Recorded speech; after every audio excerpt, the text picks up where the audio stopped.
আসসালামু আলাইকুম ওয়া রাহমাতুল্লাহি ওয়া বারাকাতুহু নাহমাদুহু ওয়া নুসাল্লি আলা রাসূলিল কারীম আম্মা বা'দু ফাআউযু বিল্লাহি মিনাশ শাইতানির রাজীম বিসমিল্লাহির রহমানির রহিম। সম্মানিত আইয়ন টিভির শ্রোতা ও দর্শক মণ্ডলী, আপনারা যে যেখান থেকে আমাদের অনুষ্ঠান দেখছেন, আপনাদের সবাইকে স্টুডিও থেকে আমি মোহাম্মদ আব্দুল কুদ্দুস অভিনন্দন জানাচ্ছি, মোবারকবাদ জানাচ্ছি এবং আপনাদের প্রিয় অনুষ্ঠান আলোর পথে দেখার জন্য, সাথে থাকার জন্য, অংশগ্রহণ করার জন্য সাদর আমন্ত্রণ জানাচ্ছি। সম্মানিত শ্রোতা ও দর্শক মণ্ডলী, আশা করি আপনারা সবাই ভালো আছেন। আলহামদুলিল্লাহ, আমরাও ভালো আছি। আলহামদুলিল্লাহ, আমরা পবিত্র ঈদুল আজহা মুবারক পালন করেছি। আলহামদুলিল্লাহ, আমরা এই দেশে বাংলাদেশে কুরবানি করেছি এবং আমাদের অনেক পরিচিত আত্মীয় স্বজন যারা আল্লাহর বাড়িতে হজ করেছেন, আমরা আশা করি আল্লাহ পাক রব্বুল আলামিন সবাইকে ভালো রেখেছেন। আলহামদুলিল্লাহ। সম্মানিত শ্রোতা ও দর্শক মণ্ডলী, আপনারা সবাই জানেন আমাদের এই অনুষ্ঠানে প্রত্যেক দিন আমাদের সম্মানিত অতিথি এক একটি বিষয় নিয়ে আলোচনা করে থাকেন। আজকে যে বিষয় সম্পর্কে আলোচনা করবেন সেই বিষয়টি হচ্ছে নেক আমল, এবং আশা করব প্রত্যেক দিন যেভাবে আপনারা আমাদের সাথে অংশগ্রহণ করে থাকেন সেভাবে আজকেও অংশগ্রহণ করবেন। স্ক্রিনের মধ্যে যে নম্বরটি দেখতে পাবেন সেই নম্বরে সরাসরি টেলিফোন করে আপনাদের মতামত অথবা প্রশ্ন আমাদের কাছে রাখবেন, অথবা যে মোবাইল নম্বরটি দেখতে পাচ্ছেন সেটাতে আপনারা টেক্সটের মাধ্যমে আপনাদের মতামত, আপনাদের প্রশ্ন আমাদের কাছে রাখতে পারবেন। আমাদের সম্মানিত অতিথি সেই প্রশ্নগুলোর উত্তর দিবেন। সম্মানিত শ্রোতা ও দর্শক মণ্ডলী, আলহামদুলিল্লাহ, প্রত্যেক অনুষ্ঠানের মতো আমাদের এই অনুষ্ঠানের নিয়মিত অতিথি যিনি স্টুডিওতে উপস্থিত রয়েছেন, দারুল হাদিস লতিফিয়ার সম্মানিত মুহাদ্দিস এবং আমাদের অত্যন্ত সুপরিচিত বিশিষ্ট আলেমে দ্বীন হযরত মাওলানা মুফতি আশরাফুর রহমান সাহেব। আসসালামু আলাইকুম। ওয়া আলাইকুম আসসালাম ওয়া রাহমাতুল্লাহ। জনাব ভালো আছেন? আলহামদুলিল্লাহ, আল্লাহর শুকর। জি, অসংখ্য ধন্যবাদ। সম্মানিত শ্রোতা ও দর্শক মণ্ডলী, আমরা গত দুইটি অনুষ্ঠান করতে বিশেষ কারণে করা হয় নাই। ইনশাল্লাহ আজ থেকে নিয়মিত আমাদের প্রোগ্রাম হবে এবং আশা করব আপনারা প্রত্যেক দিন যেভাবে অংশগ্রহণ করে থাকেন সেভাবে অংশগ্রহণ করবেন ইনশাল্লাহ। আমি সরাসরি আমার অতিথির কাছে চলে যাচ্ছি এবং ওনাকে অনুরোধ করব আজকের বিষয়ের উপর আলোচনা করার জন্য। ধন্যবাদ। আসসালামু আলাইকুম ওয়া রাহমাতুল্লাহ। ওয়ালাইকুম আসসালাম ওয়া রাহমাতুল্লাহ। আলহামদুলিল্লাহি রাব্বিল আলামিন ওয়াসসালাতু ওয়াসসালামু আলা সাইয়্যিদিল মুরসালিন ওয়া আলা আলিহি ওয়া সাহবিহি আজমাইন। আল্লাহুম্মা সাল্লি আলা সাইয়্যিদিনা মুহাম্মাদিন ওয়া আলা আলিহি ওয়া আসহাবিহি ওয়া বারিক ওয়া সাল্লিম তাসলিমান কাসীরান কাসীরা। আম্মা বা'দ। আইন টিভির আলোর পথে অনুষ্ঠানের শুরুতে দূরের কাছের সকল দর্শকদেরকে ঈদুত্তর মোবারকবাদ জানাচ্ছি। আলহামদুলিল্লাহ, আল্লাহ রাব্বুল আলামিন আমাদেরকে উম্মতে মুহাম্মদী হিসেবে এই জমিনে পাঠিয়ে উম্মতে মুহাম্মদীর অন্তর্ভুক্ত করে সম্মানিত করেছেন। যে উম্মতকে আল্লাহ রাব্বুল আলামিন বাৎসরিক হিসেবে দুটি ঈদ প্রদান করেছেন। একটা ঈদ ঈদুল ফিতর, পুরো এক মাস আল্লাহ রাব্বুল আলামিনের বান্দাগণ আল্লাহর ইবাদত করার পর যেদিন শাওয়ালের চাঁদ উদিত হয় সেই দিনে আল্লাহ রাব্বুল আলামিন খুশি উদযাপনের নির্দেশ দান করেছেন তার হাবিব সাল্লাল্লাহু আলাইহি ওয়াসাল্লামের মাধ্যমে। কেননা তারা আল্লাহর ইবাদত করেছেন, বন্দেগী করেছেন, আর ঈদের দিনে আল্লাহ রাব্বুল আলামিন সকলকে মাফ করে দেন, সেই মাফের ঘোষণা দেন। অনুরূপভাবে ঈদুল আযহা আমরা বিশেষভাবে যাদেরকে আল্লাহ রাব্বুল আলামিন তৌফিক এনায়েত করেন, যাদেরকে কবুল করেন, তারা ঈদুল আযহার যে মাস জিলহজ মাসে হজ্জের উদ্দেশ্যে তারা মক্কা মুকাররমায় গিয়ে পৌঁছেন। আল্লাহ রাব্বুল আলামিনের দরবারে হাজিরি প্রদান করেন। লব্বাইক আল্লাহুম্মা লব্বাইক, লব্বাইক লা শারীকা লাক লব্বাইক, ইন্নাল হামদা ওয়ান নি'মাতা লাকা ওয়াল মুলক লা শারীকা লাক। আলহামদুলিল্লাহ, এবছর আল্লাহ রাব্বুল আলামিন যাদেরকে দাওয়াত করেছিলেন তারা হজ্জে তাশরিফ নিয়েছেন, হজ্জের কার্যাবলী তারা সম্পূর্ণ করে নিয়েছেন। এখন আস্তে আস্তে মানুষ গোরমুখী হচ্ছেন। কেউ যারা লেটের দিকে গিয়েছেন, প্রথমত মক্কা মুকাররমায় গিয়েছেন, তারা রওনা দিচ্ছেন রাসূলুল্লাহ সাল্লাল্লাহু আলাইহি ওয়াসাল্লামের স্মৃতি বিজড়িত সেই মদিনা তৈয়্যিবার দিকে রাসূল পাক সাল্লাল্লাহু আলাইহি ওয়াসাল্লামের জিয়ারতের জন্য তারা রওনা দিচ্ছেন এবং তারা সেখানের কার্যাবলী সম্পূর্ণ করে, জিয়ারত সম্পন্ন করে এবং মসজিদে নববী রিয়াদুল জান্নায় নামাজ আদায় করে তারা নিজ নিজ দেশে ফিরে আসবেন ইনশাআল্লাহ। আর যারা প্রথম মদিনাতে তৈয়্যিবায় তাশরিফ নিয়েছিলেন তারা হজ সম্পন্ন করে নিজ নিজ দেশের উদ্দেশ্যে রওনা দিচ্ছেন। আমরা দোয়া করি আল্লাহ রাব্বুল আলামিনের সকল হাজিদেরকে যারা এবছর হজ সম্পন্ন করেছেন, আল্লাহ রাব্বুল আলামিন তাদেরকে যেন সহি সালামতে তাদের নিজ নিজ গন্তব্যে পৌঁছিয়ে দেন। সুপ্রিয় দর্শক, আর আমরা যারা হজ্জে যেতে পারি নাই, আল্লাহ রাব্বুল আলামিন সেদিনকে সেই ঈদের জন্য আমাদের খুশির জন্য রেখেছেন ঈদুল আযহা, যেটা আমরা পালন করেছি। তার সাথে সাথে আমাদেরকে আল্লাহ রাব্বুল আলামিন নির্দেশ দিয়েছেন ওই দিনগুলোতে আমরা আল্লাহকে বেশি করে স্মরণ করব, আল্লাহর জিকির বেশি করে করব। আলহামদুলিল্লাহ, আইয়ামে তাশরিক গিয়েছে, ইয়াউমে নাহার গিয়েছে, ইয়াউমে আরফা গিয়েছে।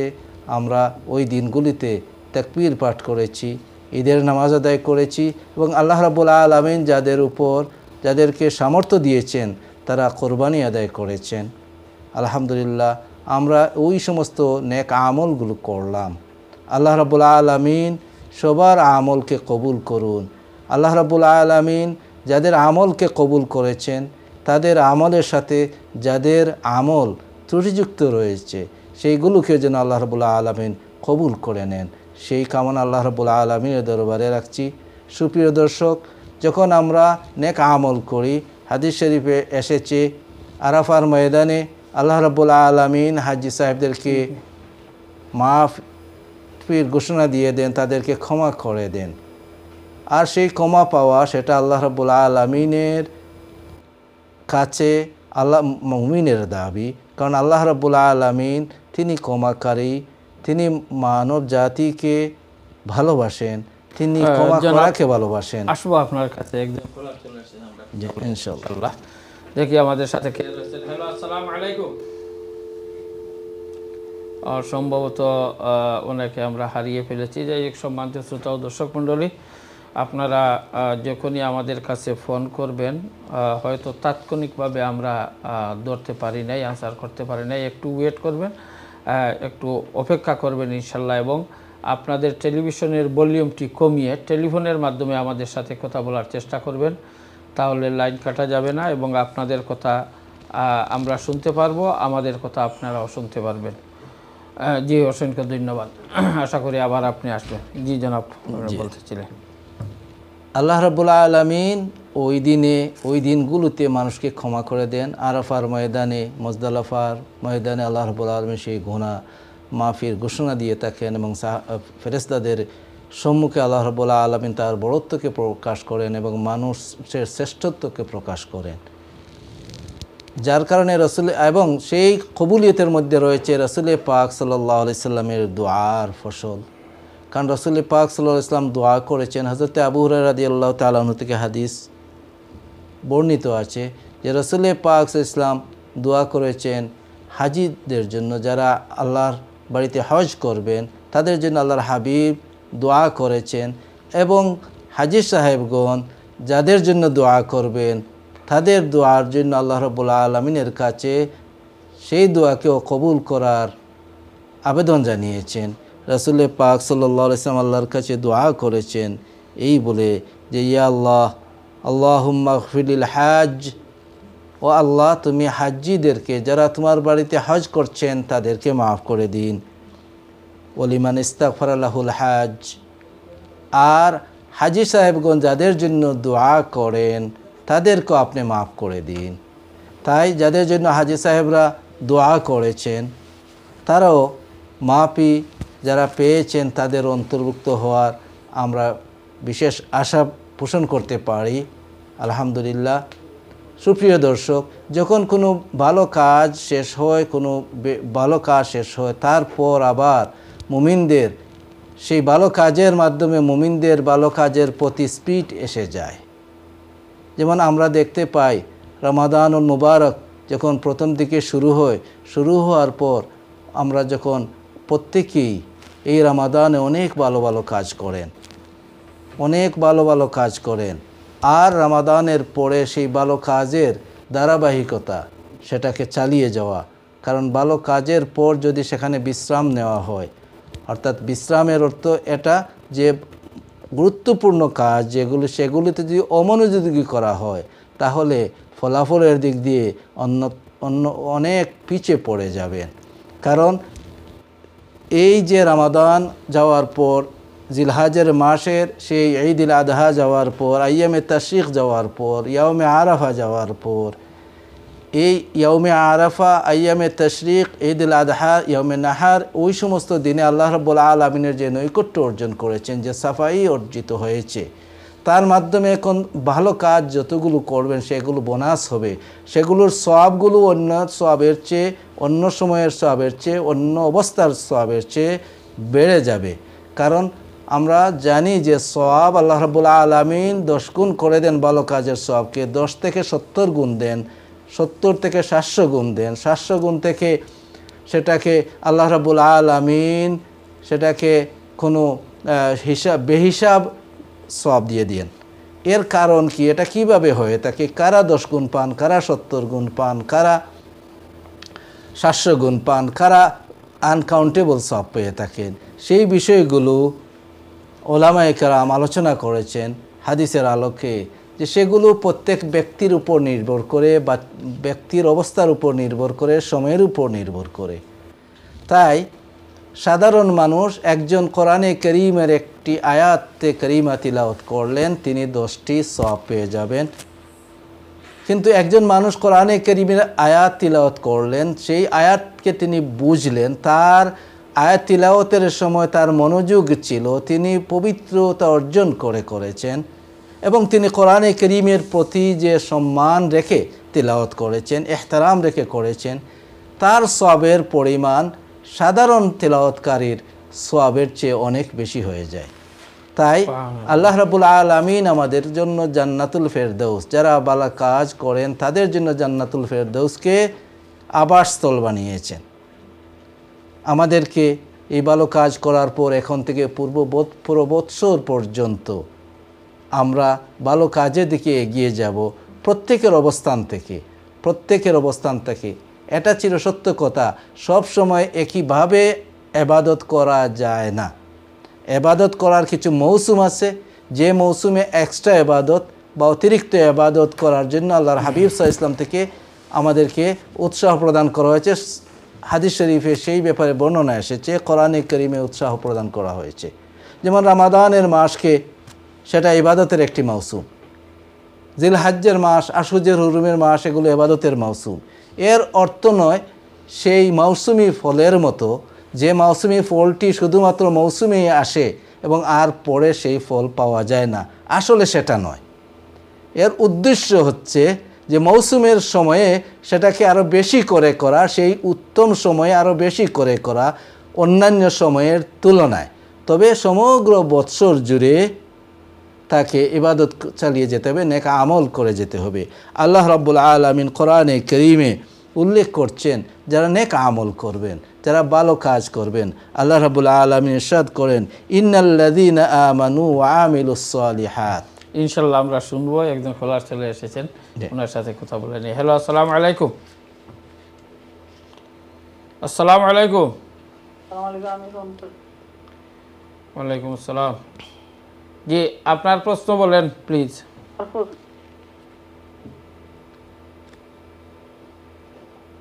হ্যালো, আমার কথা আপনি শুনছেন? আমার কথা আপনি শুনতেন? জি এখন বলেন, এখন শুনছি। আজও লাগে আছে, আরো দিন মাতি পানি করিয়ে নামাজও লাগে আমার। আমি সৈদা 2বার দেইনি, তো রয়ে না। আমি দিতাম নি না, সব বেড়া লাগে তোমার থাকে আপনি আর একটা ওই আপনার কথা স্পষ্টভাবে শোনা যাচ্ছে না। এটা আমরা বুঝতে পারছি, আমার নামাজে ভুল হয়ে যায়, সজ্জা একটি দিলেন না, 2টি দিলেন, এটি আপনার সন্দেহ হয়। আবার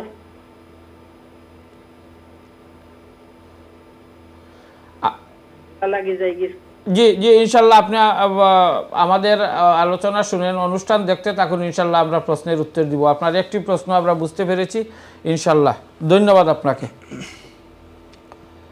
আমরা পরবর্তী কলে যাই। হ্যালো, আর সম্ভবত আর করার নাই ইনশাল্লাহ। সম্মানিত শ্রোতা ও দর্শক মণ্ডলী, আপনারা যখনই ফোন করবেন টেলিভিশনের ভলিউমটি কমিয়ে টেলিফোনের মাধ্যমে আমাদের সাথে কথা বলার চেষ্টা করবেন। আলহামদুলিল্লাহ, উনি একটি প্রশ্ন রেখেছেন এবং টেক্সের মাধ্যমে আরও কয়েকটি প্রশ্ন চলে এসেছে। আমরা উত্তরের দিকে চলে যাচ্ছি, তার পরবর্তীতে ইনশাল্লাহ আলোচনায় যাব। মুফতি সাহেব প্রথমে, জি আরেকজন কলার চলে এসেছেন। হ্যালো, আসসালামু আলাইকুম। আসসালামু আলাইকুম। আসসালামু আলাইকুম। ওয়ালাইকুম সালাম। আরো সাথে ক্লিয়ার করি আপনি না হুজুরে নত বেড়া লাগলেও দেয়া লাগ আরো জন মেসাবে কইলা যেন, আরো জন মেসাবে কইলা যেন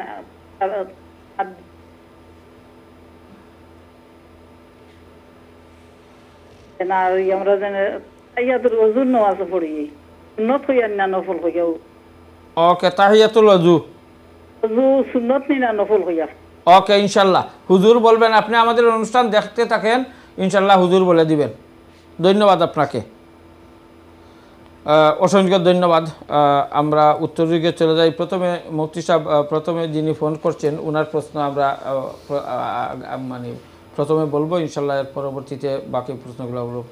প্রথমে উনি জানতে চেয়েছেন যে নামাজে আমরা যতটুকু বুঝতে পেরেছি, নামাজে উনি ভুলে যান, অর্থাৎ সজ্জা 2টা দিলেন না, 1টি দিলেন বা 3টা দিলেন না, এই অবস্থায় উনি কি করবেন? ফরজ অথবা সুন্নতে। এর আগে একজন কলার নিয়ে নিই। হ্যালো, আসসালামু আলাইকুম। আসসালামু আলাইকুম। আমি স্টুডিও মাত্র আসলাম। জি, আপনি স্টুডিওতে আমাদের সাথে কথা বলছেন, আপনার প্রশ্নটি বলেন। তো ইমাম সাহেব মাতিরা আছেন? জি, আমি মাতিয়ার। ওয়ালাইকুম। ওয়ালাইকুম আসসালাম। জি, আমি একটা মুসলমান আসলাম যে আচ্ছা আমি জানতে আসলাম যে সুরজের কালার দিই আমরা দেওয়ার দিকে ঠিক আছে? ওকে ইনশাআল্লাহ, দেওয়া ঠিক আছে ইনশাআল্লাহ। আর কোনো প্রশ্ন আছে আপনার? সুরো কালার দেওয়া ঠিক আছে? ওকে ইনশাআল্লাহ। আর কোনো প্রশ্ন আছে? ওকে, আসসালামু আলাইকুম। ওয়ালাইকুম আসসালাম।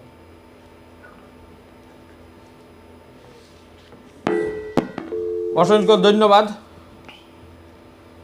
আলহামদুলিল্লাহ, আমরা অনেক প্রশ্ন চলে এসেছি। যে প্রথমে যে প্রশ্নটি আপনাকে বলছিলাম, যে প্রশ্নটি হচ্ছে যে নামাজে উনি ভুলে যান, ফরজ অথবা সুন্নত 2টি উল্লেখ করেছেন, কিন্তু আমরা স্পষ্ট বুঝতে পারি যে নামাজে যদি ভুলে যান তাহলে ওনার কী করণীয়। হ্যাঁ, ধন্যবাদ প্রশ্নকারী বোনকে। আপনি আমরা উত্তর প্রদান করছি, আপনি খেয়াল করে শুনবেন।